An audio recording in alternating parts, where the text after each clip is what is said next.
Este programa é uma produção independente. Todo o conteúdo e opiniões contidos nele são de responsabilidade de seus idealizadores.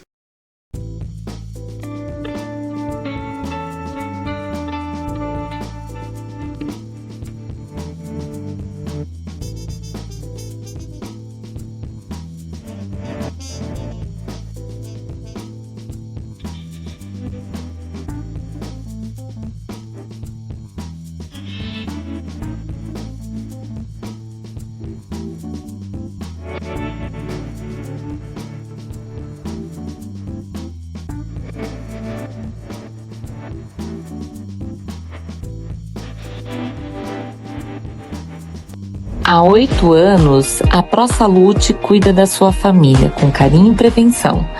Referência em vacinação e cuidado de excelência, a ProSaúde agora é franquia. Investimento inicial acessível, alta demanda, baixo risco e suporte completo. Modelos de franquia para médicos, enfermeiros, farmacêuticos e empreendedores em geral. Invista em um negócio rentável. Fale com a nossa equipe agora mesmo.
Olá, sejam muito bem-vindos à nossa sala do Fontes Conecta, um programa onde nós vamos falar sobre educação, saúde e assuntos para a sociedade.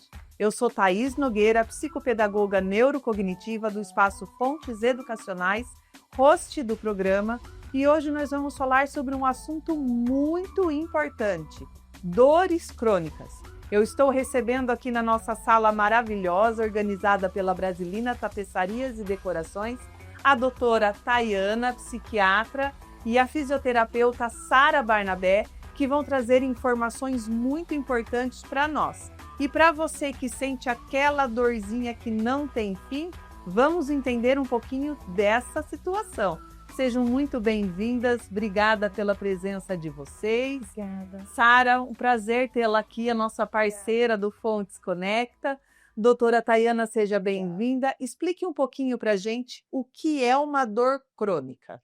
Interessante pergunta, né, Thaís? A dor crônica é uma patologia multifatorial, muito presente aí dentro da área da psiquiatria, né? Vamos primeiramente entender um pouquinho o que seriam dores crônicas e o que seriam as dores agudas, né? Então, na verdade, não tem associação com o volume de dor, com a intensidade, e sim com uma questão unicamente temporal, né? Então, as dores com menos de 3 meses são as dores agudas, as dores com mais de 3 meses são as dores crônicas. E o nosso papel, além do tratamento das dores crônicas, é evitar que as dores agudas se tornem crônicas, né? A gente tem alguns perfis de dor, né? As dores que têm fatores estruturais ali por conta de uma lesão em algum local, uma lesão seja de tecido ou uma lesão em algum nervinho, e também a gente tem aquelas dores que são associadas a uma neuromodulação, que a gente costuma chamar de dores psíquicas, né? Dores emocionais. Perguntas muito comuns aí em consultório para a gente: doutora, como é que eu diagnostico um padrão de dor? Então, na verdade, a gente não tem um exame que feche o diagnóstico, né? O diagnóstico ele vem de uma avaliação através de uma entrevista com o paciente, de um exame físico, né? E por vezes a gente usa alguns exames de imagem, uma tomografia ou uma ressonância para fechar um diagnóstico. E é muito importante a gente trazer esse tipo de dado aqui para vocês. A gente já viu através de dados, a gente tem dados da revista do JAMA Psychiatry, que a gente usa bastante, que fala sobre os padrões de dor associados aos exames de neuroimagem. Então, a gente vê que os pacientes portadores de dores crônicas são pacientes que têm estímulos ali muito associados a emoções, a humor, a padrão de sono, então estão bastante associados os quadros psiquiátricos às dores crônicas. E aí, puxando um ganchinho, a gente tem que pacientes com dores crônicas são pacientes que deprimem mais facilmente, que apresentam quadros de ansiedade com maior facilidade e distúrbios de sono também, né, muito associados. E aí, pensando no tratamento para esses pacientes, né, é muito importante que a gente entre com o tratamento o quanto antes, tendo em vista que as doenças crônicas, né, a dor crônica, ela tende a levar um paciente a uma perda funcional, é um paciente que ele tende a emitir mais atestados no ambiente de trabalho, é aquele paciente que ele foge dos ambientes sociais, a própria socialização é algo cansativo, é algo exaustivo, então é aquela pessoa que fala, poxa, eu não vou ali numa festa, não vou frequentar certos ambientes, porque já estou com dor, convivo com dor diariamente. E aí o paciente que foge do ambiente de trabalho, o paciente que foge da socialização, ele tende a deprimir com mais facilidade, né? E aí a gente entra no nosso tratamento psiquiátrico. Lógico que é importante a gente sempre ter ciência de que medicação exclusivamente não, né? Nosso paciente ele tem que abraçar a doença entendendo que ele também faz parte do próprio adoecimento. Então, além da parte da medicação que a gente precisa entrar, o paciente tem que ter muita ciência do como é a doença, como ela se formou e o que precisa ser feito, né? Uma mudança de estilo de vida, associar um estilo de vida aí mais saudável, né? Prática de atividade física também é extremamente importante. E o que a gente não consegue ter uma resposta 100% integral se a gente não abraça também uma terapia adjunta, né? Que aí eu vou pedir ajuda para minha colega aqui sobre a parte da fisioterapia. Então, vamos rever aí um pouquinho. Então, as pessoas que, por exemplo, eu vou citar um exemplo simples que às vezes as pessoas se confundem, né? A pessoa tem ali uma dorzinha muscular, repuxa a coluna, repuxa nervo ciático. Muitas vezes eles não percebem que esse tipo de dor também vai puxar pescoço, vai dar uma enxaqueca, vai puxar o dedinho do pé, vai parecer que está tudo encavalado.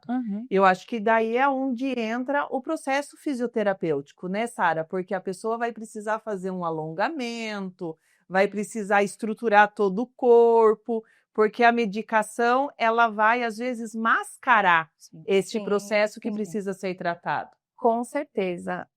Eu costumo dizer para os meus pacientes, né, que a dor, principalmente a dor crônica, que é aquela dor que persiste, né, nós devemos olhar o nosso corpo como se ele fosse uma casa, né, onde tem vários cômodos. E cada cômodo desse é uma saúde. Então, o cômodo da saúde emocional, do sono, da saúde física, da saúde nutricional. E o que acontece quando a gente fica cuidando somente de um único cômodo? A casa não vai ficar habitável, né? E o nosso corpo é a mesma coisa. Então, pensando numa dor que persiste, a gente precisa olhar para a saúde mental, para a saúde nutricional, para o sono, a questão da saúde física, que aí entra a fisioterapia, né? Então, com certeza, isso abrange muito. Porque às vezes as pessoas não percebem nem que tem o bruxismo, né? Sim. E outro dia a gente estava conversando e a moça falou assim, ai, mas eu tenho bruxismo e às vezes é engraçado que repuxa tudo. Eu fiz repuxa, porque essa musculatura aqui, ela tá ligada com a cabeça, com a coluna, com o nervo ciático, né? Muito interessante, Thaís, isso sobre bruxismo que você trouxe, porque o bruxismo, ele é um sintoma ansioso. Então, se eu não abraço o meu paciente no tratamento de um quadro ansiogênico, né, que gerador de ansiedade, é um paciente que ele começa a ter aí as dores, né, espalhadinhas pelo corpo, né? Então, a evolução de um quadro psiquiátrico, até não devidamente tratado, evolui para um quadro de dor crônica ainda. Sim, exatamente, muito bem pontuado. Aí, a parte da fisioterapia, eu costumo dizer também, Primeiro, a medicação, no caso, ela vai apagar o incêndio, né? Então, aquela dor que o paciente não consegue nem se movimentar. Sim. Então, eu preciso que ele passe com o psiquiatra, use a medicação adequada, apagou o incêndio. Aí nós vamos tratar a causa, que como você bem colocou. Então, a todas as tensões, liberar a musculatura, né? Reorganizar esse corpo que está todo compensado. Porque são tudo fatores, né? São as escolhas que a gente faz na vida, né? Então, por exemplo, eu tenho a consciência de que eu tenho crises de enxaqueca.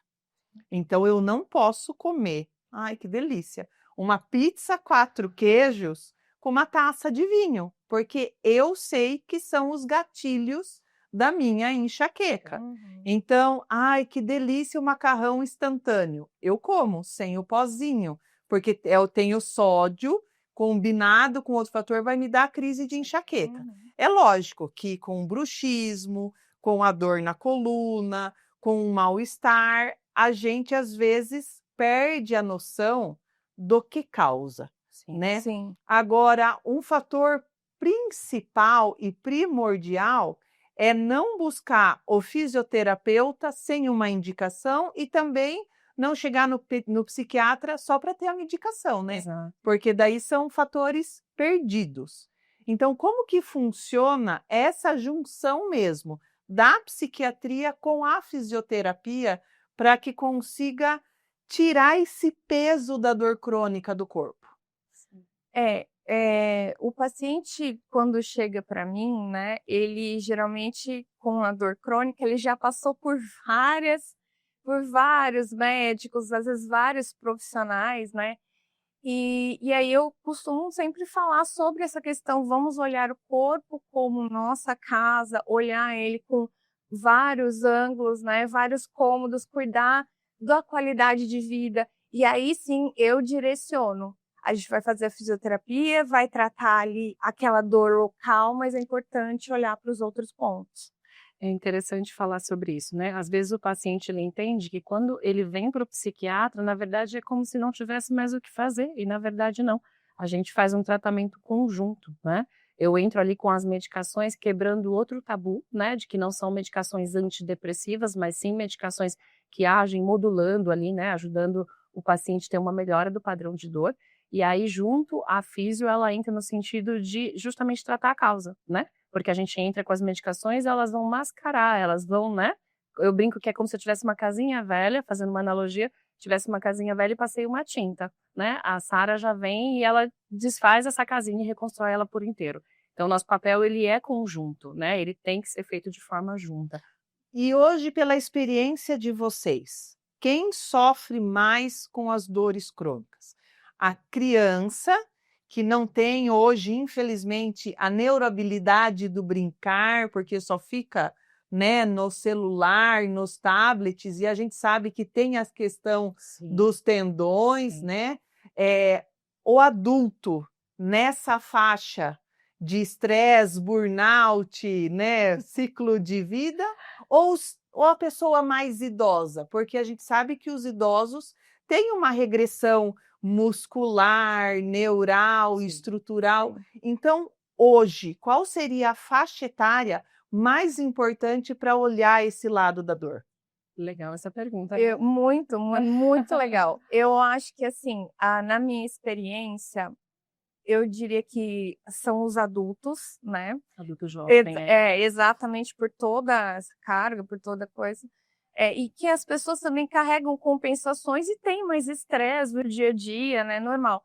Mas, no geral, as pessoas que mais sofrem são as pessoas resistentes, tá?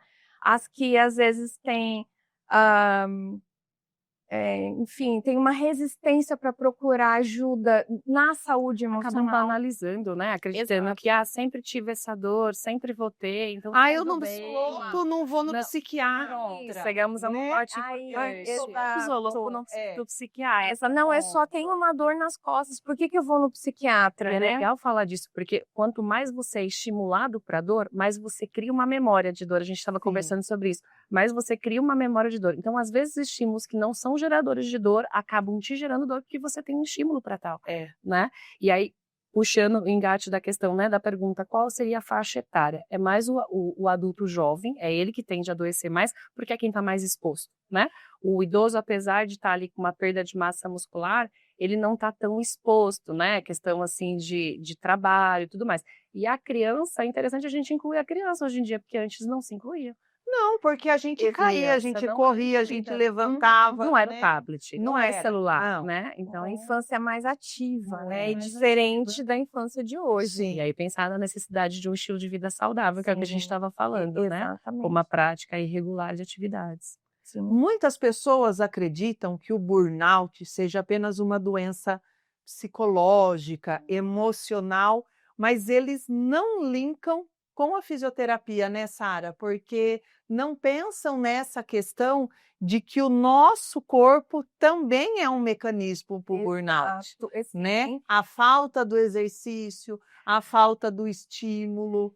E porque o que acontece? Quando chega esse estresse, né, do burnout, a baixa imunidade do corpo. Então, tudo aquilo que você tem uma predisposição para ter, vem naquele exato momento. Agudiza, Então, né? Amplifica. então, se você tem uma genética de hérnia de disco, ela vai aparecer ali.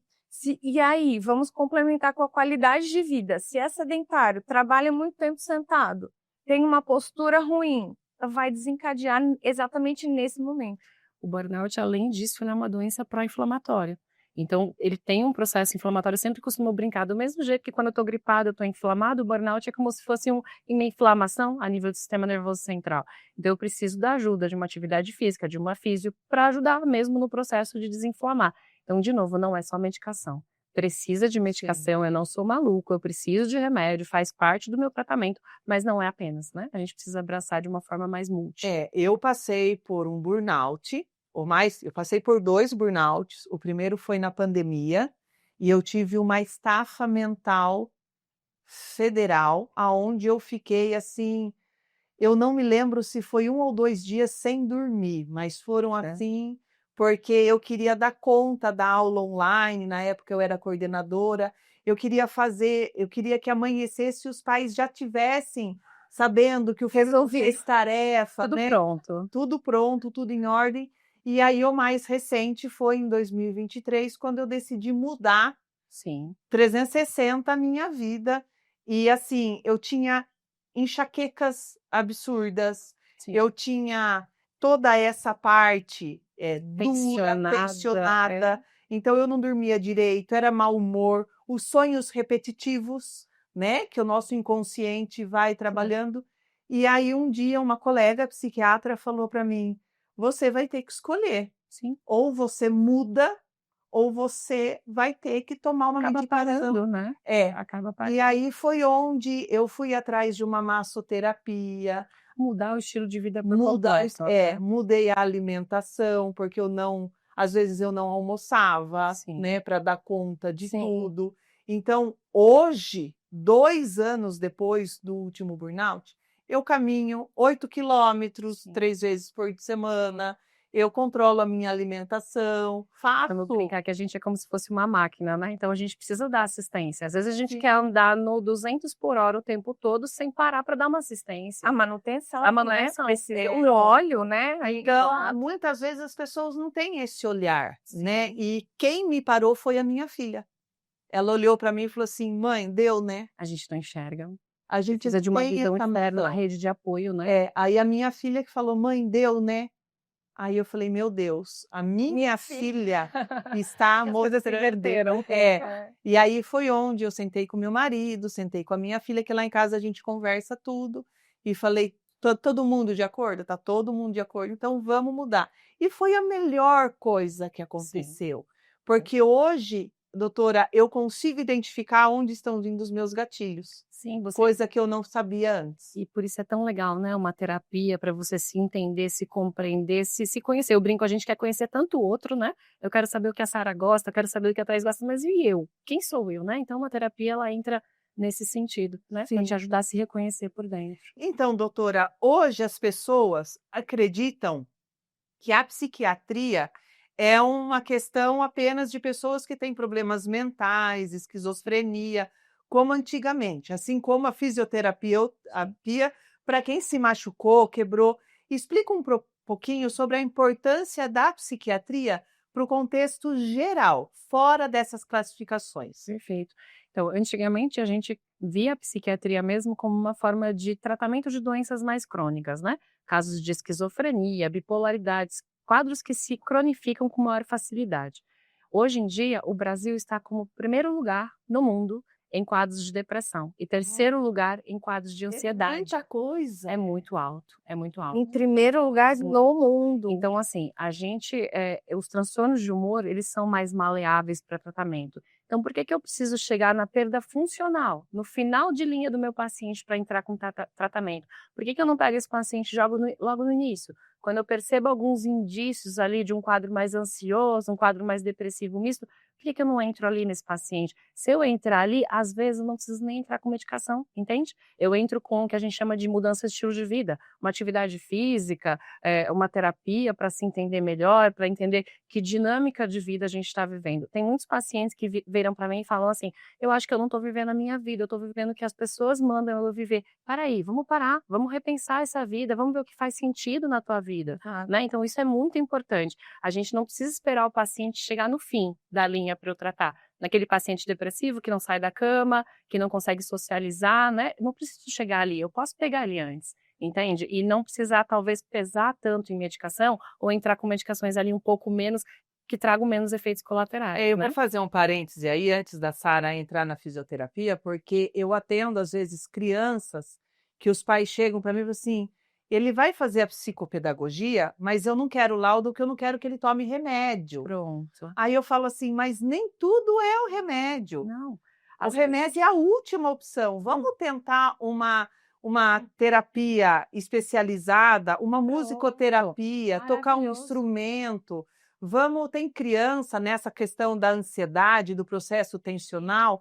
Marca uma vez por semana um pilates, uma massoterapia. momento com os pais, ó, tira um momento da semana para Exatamente. você estar com os pais, tira um momento para alguma coisa que faça significado. Essa é a questão, é entender na criança o que faz significado para ela. Então, às vezes a criança quer um contato com os pais, às vezes é uma moça que não tem um momento para autocuidado, para ir para o salão, para fazer um dia algo que seja importante para ela. Não tem como a gente trazer uma fórmula pronta, olha, faz isso, isso, isso, porque eu vou trazer o que faz sentido para mim, Sim. né? Mas eu posso trazer, entendendo o paciente, entender qual é a causa dele. Por isso que a gente sempre brinca, terapia deveria ter na água, né? Todo mundo deveria fazer para se entender, para compreender. Nem tudo é medicação. Às vezes tem muito paciente que passa comigo depressão leve que eu não entro com medicação, eu vou orientar, né? Eu vou fazer uma orientação, volta dali aqui a 6 meses para a gente ver se ele conseguiu seguir, né? Então é mais uma orientação. E, de novo, psiquiatra não é médico de maluco, gente. Hoje em dia todo mundo precisa. E a fisioterapia, Sara, aonde ela, você explicou, né, do cuidado da nossa casa, com o corpo,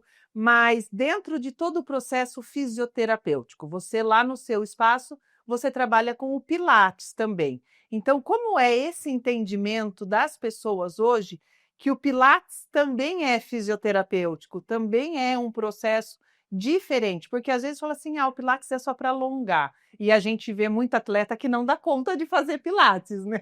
Sim. Explica um pouquinho pra gente. Muito legal a sua pergunta também, porque eu vejo bastante confusão, né, nessa questão do Pilates. Assim como nós colocamos, né, que o corpo ele precisa da manutenção, né? A atividade física, ela vem uma manutenção, né? Para manter a musculatura mais forte, alongada, para prevenir dores, lesões. E o Pilates, ele entra como uma atividade física, né? Importante ressaltar que quando o paciente ele já tem uma crise, ele já está em crise de dor, nesse momento não é a hora que ele vai fazer atividade física, tá? Porque ele está todo compensado, ele tem dor, ele tem inflamação. Se ele for para uma atividade física, ele vai se machucar ainda Os mais. nervos estão muito rígidos, musculatura rígida. Exatamente. O Pilates é uma excelente atividade física para quem tem problemas de coluna, que eu trato, sou especialista nisso, é muito bom. Mas é importante lembrar, como manutenção. Depois que a pessoa fez a fisioterapia especializada em coluna para tratar os problemas, né, hérnia de disco, bico de papagaio, seja o que for, aí sim ele fez o tratamento, saiu da crise, melhorou a dor, aí ele vai para a aula de Pilates para fazer a manutenção. Entendi. Nossa, muito legal, né? É interessante porque às vezes as pessoas não valorizam e não buscam entender o que é cada função. É uma questão de informação também, né? Então a sim. pessoa fala, Pilates é bom para dor nas costas, tô em crise de dor, vou fazer Pilates, né? É mais uma informação que É às assim vezes como a academia, você faz academia, você vai ter dor muscular, mas não adianta, não, se eu tô com dor é por isso que eu vou treinar. Socorro, Deus. Dão na dor e vão É, ter mais. Aí liga para amiga médica, qual é o remedinho que você toma? E a gente que lute, né? Viu? É isso mesmo. É. E assim, para a gente finalizar, doutora, a rotina é o foco principal para uma qualidade de vida mental, física, Estão estrutural. todos associados, né? Uma boa prática de cuidado com o corpo, atividade física, pilates, uma boa prática de atividade mental, né? Fazendo aí a sua terapia, contato com a natureza, gente, é maravilhoso. Todo mundo deveria ter sua rotininha ali de contato com a natureza, né? Isso é essencial, é super necessário. Ainda mais com a rotina de vida que a gente tem tido atualmente, né? Um mundo mais acelerado aí. Se a gente não troca o óleo da nossa maquininha, uma hora a nossa maquininha para. Então a gente precisa, sim, focar bastante nisso. Então, nós estamos chegando ao final de mais um programa do Fontes Conecta. Obrigada pela presença de vocês. Mas antes disso, por favor, doutora, as redes sociais de vocês, como que a gente te encontra, doutora? Eu tenho Instagram, né? @doutora_Tayana_Psiquiatria. Muito legal, Sara. O meu é @doutora Sara Barnabé, Instagram, Facebook, doutora Sara Barnabé, e o YouTube também, né, doutora Sara Barnabé, onde eu ensino muitos exercícios para prevenção e também alguns para alívio de dor. Muito legal. E eu aguardo vocês na nossa próxima semana com um encontro super importante também. Nós vamos falar sobre a atenção farmacêutica com a farmacêutica Renata, especialista nesse assunto. Vamos falar um pouquinho sobre a homeopatia, medicação manipulada, a diferença das medicações farmacológicas e a atenção farmacêutica. Os cuidados que as farmácias precisam ter com receitas e outros assuntos. Eu espero por vocês. Até lá!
Conheça a AMA, a Arquitetura para Mães, da mãe arquiteta Érica Urbano,